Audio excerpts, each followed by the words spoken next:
Dacres লেনে আসলে তোমার কাছে কি পাবে শীতে বলো?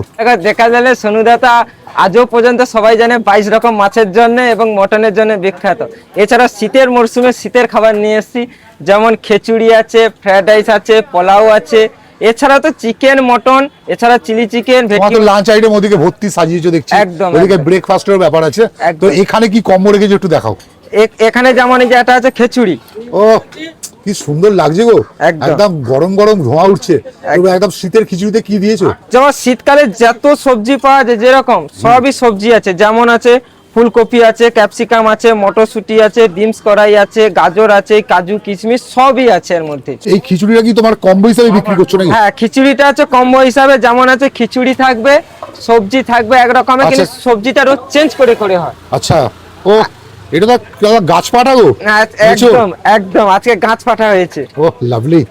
আর এঁচড় দিচ্ছ তাই তো খিচুড়ির সঙ্গে? খিচুড়ির সাথে যেমন এঁচড় আছে, খিচুড়ি থাকবে, এই হচ্ছে বেগুনি থাকবে, গরম গরম মজমজে বেগুনি তাই তো?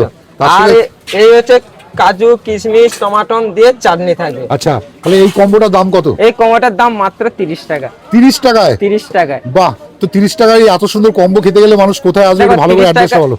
30 টাকা যদি খেতে হয় 13 এ ডেকাস লাইন, জয়মা কালী সোনুরা হোটেল। আমার দোকানটা হচ্ছে ডেকাস লাইনে একদম শেষ প্রান্তে। কেউ যদি হাওড়া থেকে আসে তাহলে আমার প্রথমেই দোকান পড়ে যাবে, কেউ যদি এস প্ল্যান থেকে আসে তাহলে ডেকাস লাইনে একদম শেষ প্রান্তে আমার শেষ প্রান্তে দোকানটা।